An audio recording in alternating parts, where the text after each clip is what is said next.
Então, pessoal, eu queria falar sobre algumas situações que aconteceram pré-peneira e durante a peneira. Então, é interessante porque eu tive muitas dificuldades de poder estar trabalhando, de poder estar treinando, né? E como eu já tinha falado aqui num vídeo antes, eu comecei a treinar futebol num lugar e esse campo era um campo de terra, já começa por aí. Porque o campo era um terrão, era uma dificuldade muito grande para a gente poder trabalhar nesse campo, porque a bola quicava muito, o campo era duro e quando chegava numa determinada época do ano, a escassez no norte de Minas de chuva era muito grande. Então, o campo, pelo uso que era todos os dias, o campo começava a ter uma incidência muito grande de poeira. Então, o que acontecia é que a gente tinha uma dificuldade muito grande para jogar bola por conta do domínio da bola no campo, por conta da respiração no campo e por conta até da questão da limpeza, né, da higiene, porque a gente ia treinar e voltava muito sujo, muito sujo. E quando a gente voltava muito sujo, porque no treino havia aquelas situações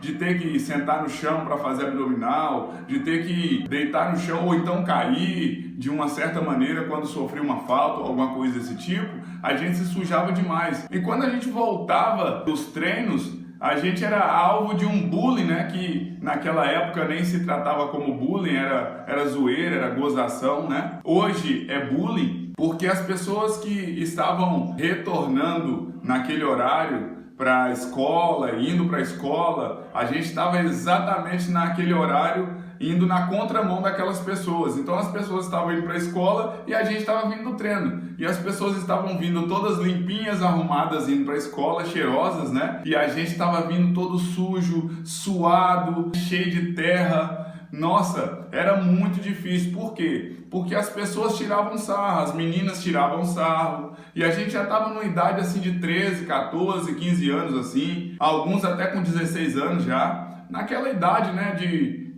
ter essa preocupação com a aparência. E é muito interessante porque isso aí era um fator muito preponderante, porque muitos de nós que pararam de jogar e pararam de treinar naquela época, pararam porque não aguentavam mais a zoeira das pessoas. Eles iam treinar e voltavam todos sujos, e por conta disso as pessoas faziam zoeira com eles na rua ou na hora que estava voltando do treino. E aí, por não aguentar e por não priorizar o sonho que tinha, a vontade que tinha, eles acabavam por desistir e parar de jogar. E eram talentos, eram meninos que tinham talentos tremendos, que eram meninos que tinham muita qualidade jogando futebol, e alguns deles pararam por conta disso. Outra dificuldade que a gente tinha era uma situação financeira, que todos falam que a pobreza, eu sou pobre e porque eu sou pobre eu não consigo jogar futebol. Isso se tornou uma crença, né? Uma crença limitante, uma crença que prepondera a desistência dos meninos, dos atletas hoje em jogar futebol. Por quê? Porque se tornou uma desculpa, uma muleta, né? Ah, eu sou pobre, eu não consigo jogar futebol porque eu não tenho condições financeiras. Então, eu queria dizer para vocês que o meu pai não era rico, a minha mãe não era rica, a minha mãe prestava serviço, né, na casa de outras pessoas como empregada doméstica, e o meu pai trabalhava de artífice mecânica na Rede Ferroviária Federal. O que é artífice mecânica? Meu pai era mecânico, só que ele não era desses mecânicos que tinham seu próprio negócio. Ele trabalhava para a rede ferroviária. Então, todas as vezes que um trem quebrava, ele era chamado para ir lá consertar. Então, ele não era esse cara que ganhava rios de dinheiro. Então, o que acontece é que a minha família não tinha um fator preponderante, que é o que as pessoas acreditam hoje, que é o dinheiro. Ou seja, eu não era rico. Então, alguns dizem que a pobreza impede de jogar futebol. Eu continuo dizendo que a pobreza não é um fator que impede ninguém de chegar em lugar nenhum. Mas o que impede é quando você acredita nisso, convenciona isso como verdade e você desiste do objetivo e do sonho que você tem. As prioridades. Eu sempre lutei para eu poder ter aquilo que eu precisava, para eu poder alcançar aquilo que era necessário para chegar aonde eu trilhei e aonde eu planejei chegar. Engraçado que muitos meninos que treinavam comigo, naquela época, quando eu ouvi falar que ia ter a peneira, eles falavam assim, ah, mas eu não tenho chuteira. E os que tinham chuteira falavam assim, ah, mas eu não consigo chegar lá, porque eu não tenho bicicleta. E alguns que não tinham bicicleta falavam assim, eu não consigo ir fazer a peneira porque meu pai não deixou. e tal. E aí eu comecei a perceber que isso tudo era um monte de desculpa que eles arrumavam para não estar naquele lugar, porque na verdade muitos deles tinham medo de serem colocados à prova. Então uma coisa que nós precisamos ter é essa certeza do que nós queremos, porque o futebol vai nos colocar à prova desde a hora que a gente decide começar até depois que você para. Então, hoje, faz 2 anos que eu parei de jogar futebol profissionalmente e todas as vezes que eu entro em campo, as pessoas ficam ao lado falando assim: ah lá, ó, ele foi jogador profissional, vamos embora ver se ele jogou mesmo, entendeu? Então, eu tô sendo colocado à prova, talvez agora com uma pressão até maior do que quando eu estava jogando profissionalmente, com as pessoas ao meu redor. Então, quando eu estava preparando para ir para aquela peneira, eu comecei a perceber essa questão. Uma outra questão que eu também percebi era assim, a falta de priorização daquilo que é o objetivo. Alguns meninos sabiam que a peneira estava próxima de chegar. Então, o que eu pensei? Eu vou treinar de manhã, vou treinar à tarde e à noite, se eu puder, eu faço uma caminhada, eu corro, eu faço alguma coisa. Alguns meninos treinavam de manhã ou não treinavam, priorizavam ou soltar pipa à tarde ou ir brincar de pelada na rua, deixando bem claro que pelada não é treino. Treino é treino, pelada é pelada. Então, quando a gente está falando de priorização, a gente precisa entender que priorizar o treino para aquela avaliação que eu vou fazer é muito importante. Outra coisa é administrar o nosso tempo. A gente sabe que quando a gente começa, a gente não é adulto, a gente é criança. E criança tem tempo para todas as coisas. Então tem que ter o tempo para brincar, tem que ter o tempo para treinar, mas quando chega o tempo de treinar, tem que treinar de verdade. E quando chega o tempo de brincar, tem que brincar de verdade. Então isso é uma máxima. Mas é preciso administrar o tempo. Por quê? Porque muitos dos que treinavam comigo não sabiam administrar isso. Então estava chegando a hora da gente fazer a peneira e ao invés deles estar no nível de alta performance para a peneira, eles ainda estavam preocupados se eles iam conseguir uma chuteira ou se eles iam conseguir aquilo ou aquilo. Só que aí o que adianta eu ter uma chuteira boa, eu ter um material bom, se eu estou mal fisicamente, se eu tecnicamente não consigo jogar, se eu estou com o meu cognitivo baixo? Então essas questões são muito preponderantes para uma avaliação técnica como uma peneira. E nesse dia tinha uma outra questão, que era o medo de você ser colocado à prova. Esses mitos são terríveis, porque eu quero fazer o teste, eu quero participar dessa peneira, eu treinei para isso, eu me preparei para isso, eu estou num alto nível, eu estou numa alta performance, eu treino bastante, eu treino bem, eu priorizei o meu treino, mas quando chega lá, eu vejo meninos que psicologicamente estão melhores preparados do que eu. Qual que é a questão? Que muitos querem que você desista antes mesmo de fazer a peneira. Por quê? Se isso é só uma vaga e ele fala algo e eu desisto, então ele tem uma oportunidade a mais de poder ser escolhido, porque ele não desistiu. Então muitos meninos que foram naquele dia para fazer a peneira estavam com a chuteira na bolsa, estavam preparados, mas não conseguiram fazer a avaliação. E mesmo o professor chamando, vocês também vão fazer parte? E eles falaram assim, não, a gente só veio assistir. Eles mentiram, por quê? Porque eles tiveram medo do que eles viram naquele momento. Então uma coisa que nós precisamos entender é que nós precisamos arrancar esse medo. Se nós estamos trabalhando para isso, é isso que tem que acontecer e é isso que precisa acontecer. Outra situação é quando a gente chega à aparência. A aparência, ela conta muito. A postura física conta muito. Por incrível que pareça, no futebol existe uma coisa chamada a primeira impressão é a que fica. E isso tem uma importância muito grande. Se você na primeira apresentação, você já deixa uma marca, você já mostra o porquê que você veio, você já mostra comprometimento, você já mostra postura, não só física, né? Corporal, mas também de atitude, atitudinal, entendeu? É muito importante. Então, isso faz uma diferença muito grande para quando você vai ser avaliado numa peneira. E naquele dia, a peneira foi muito interessante porque eu encontrei ali meninos que não estavam só preparados com material esportivo bom, com a forma física boa ou com o seu psicológico bom. Mas eu vi meninos que tinham uma motivação acima do normal. Eu vi meninos que não tinham nenhuma preparação física, mas psicologicamente eles estavam motivadíssimos Ah, eu vou arrebentar, eu vou atropelar, eu não vou ter ninguém na minha frente, você vai ver se eu não vou passar e tal. Era uma peneira do Cruzeiro. E o interessante é que tinha mais ou menos uns 100 meninos ali naquele dia. E eles estavam olhando no máximo de 3 meninos para levar. Então eu tinha uma chance bem mínima dentro daquilo. Mas para eu conseguir ter uma chance maior, eu preciso estar bem preparado fisicamente, eu preciso ter um treino de alta performance, alta intensidade, eu preciso estar motivado psicologicamente, eu preciso estar bem alimentado. Eu não posso, no momento da peneira, eu estar indo para a peneira e estar me alimentando naquele momento. Por quê? Porque eu vou chegar ali, eu vou estar com a minha barriga muito cheia, e isso pode atrapalhar a minha performance e o meu desenvolvimento físico. Então eu preciso, pelo menos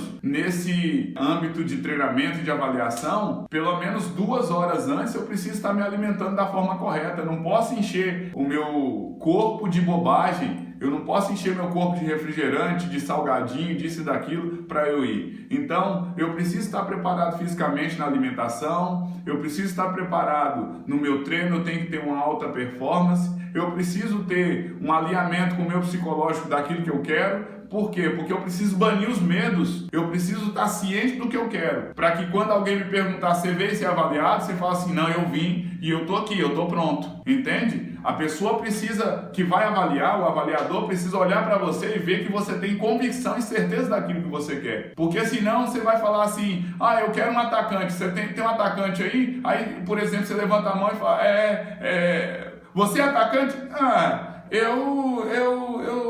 Se você ficar dessa maneira, isso já vai passar uma situação de incerteza, de insegurança, de medo. Então você precisa ter essa certeza do que você vai fazer, de quem você é e que posição você vai jogar. Porque se você escolheu aquela posição, você vai precisar dar o seu melhor naquela posição. Então ali na peneira, eu fui classificado como um centroavante, eu fui na peneira de centroavante do início ao final, de um atacante centroavante, posicionado ali no centro da área, fazendo pêndulo, correndo, chutando no gol, marcando a saída da bola, me movimentando. Eu procurei mostrar que eu estava ali, sempre procurando ser muito agudo, muito decisivo na hora que eu tinha uma oportunidade. Também não sendo muito egoísta, né? Porque muitas das vezes, eu acho que o treinador vai avaliar só a minha performance e não vai avaliar a minha performance dentro do conjunto. Porque se eu pego a bola, chego na linha de fundo, eu olho para a área, tem alguém bem posicionado que pode fazer o gol e eu chuto essa bola pro gol, eu não tenho senso de jogar em conjunto, eu não tenho senso de grupo. Então eu não estou ali inserido naquela realidade para ajudar o grupo, eu estou ali preocupado só com a minha vontade. Então eu sou um cara egoísta. E isso também é levado em consideração em avaliações em peneiras. É preciso entender também que muitos avaliadores, eles não olham para a gente como a gente está hoje, mas eles olham numa perspectiva de projeção. E eu tenho certeza que nessa peneira, eles olharam para mim não numa perspectiva de como eu era, mas de onde eu poderia chegar. E isso facilitou muito para mim. Então, na peneira, eu fui classificado como um dos melhores atacantes. Aí foram eleitos um zagueiro, um volante e eu. Então,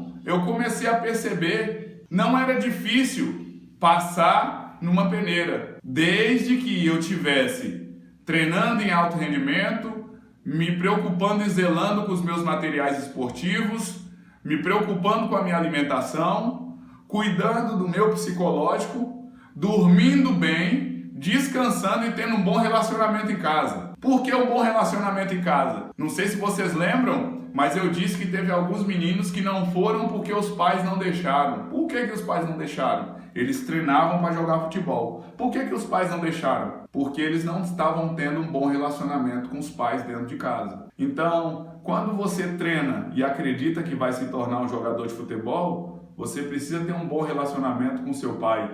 Acima de tudo, independente dele concordar ou não com a ideia que você joga futebol ou não. E isso é muito importante. Então eu tive essas experiências. Eu tive pontos positivos e pontos negativos. Mas esses pontos de dificuldades me chamaram muita atenção.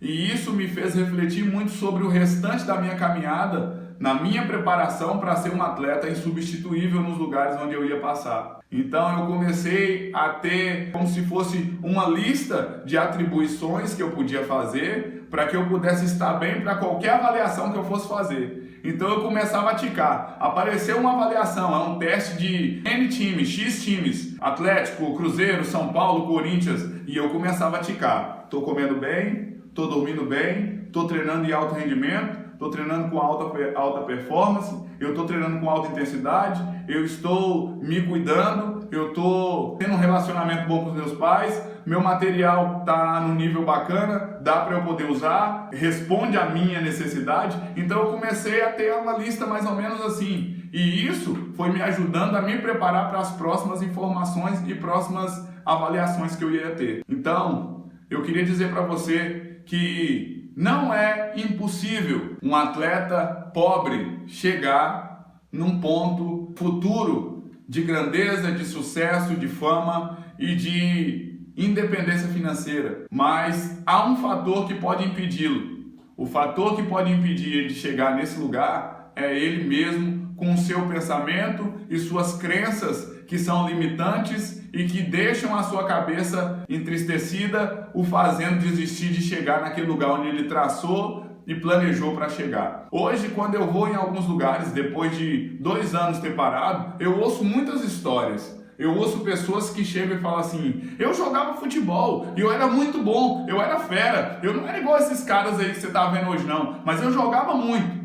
Mas eu só não consegui jogar porque eu não tinha um empresário. Eu só não consegui jogar porque a minha família não tinha dinheiro, era pobre. Eu só não consegui jogar porque eu estava no time jogando e aí chegou um jogador de um empresário lá e o pai do menino tinha dinheiro e o pai do menino, e por conta disso eu parei de jogar, me entristeci e parei de jogar. E eu começo a pensar que ele só não jogou porque ele não quis. Porque quando você tem definido o que você quer, ninguém te para, ninguém impede você de jogar. Quando você chega no local e mostra alta performance, alta intensidade jogando, você mostra força, você mostra querer, você tem postura não só física, mas também de personalidade. Você tem postura atitudinal. Ninguém vai te sacanear, ninguém vai te colocar para fora se alguém olhou para você e viu que você tem qualidade. Porque o futebol, ele separa os bons dos ruins. Então a gente começa a perceber que tem muitos bons e muitos ruins ficam pelo caminho. Mas tem muitos bons que se tornam importantes. Ser bom é legal, mas ser importante é muito melhor. Porque quando você é bom, você pode ser substituído. Mas quando você é importante, você passa a ser insubstituível. E você começa a fazer parte de algo muito maior. É quando você começa a fazer parte de 1% desses 100% que nós vemos por aí do futebol. 99% do futebol são bons jogadores. 1% são importantes. E esse 1% é insubstituível. Então eu queria dizer para você, se você procurar se tornar insubstituível, você vai perceber que é muito melhor. Você vai ser a peça que faz toda a engrenagem girar. Você vai ser diferente de todos os demais que você viu pelo caminho e que desistiram, e que pararam, e que deixaram por um motivo e por outro. Você não vai ter mais esse medo de chegar nos lugares e falar assim, mas será? Não, você vai começar a mentalizar e vai pensar assim, quando eu chegar no que depender de mim, eu vou demonstrar o meu talento, a minha qualidade e vai acontecer. Beleza? Rapaziada, se você gostou desse vídeo aqui, curte, compartilha, tamo junto, tá? Leva para suas redes sociais lá, chama o pessoal para ver, porque isso pode ajudar alguém a chegar a ser um jogador insubstituível, tá? Curte, compartilha, inscreve lá no canal, tamo junto, avancemos, Gunna Strike, é nóis. Aquele abraço.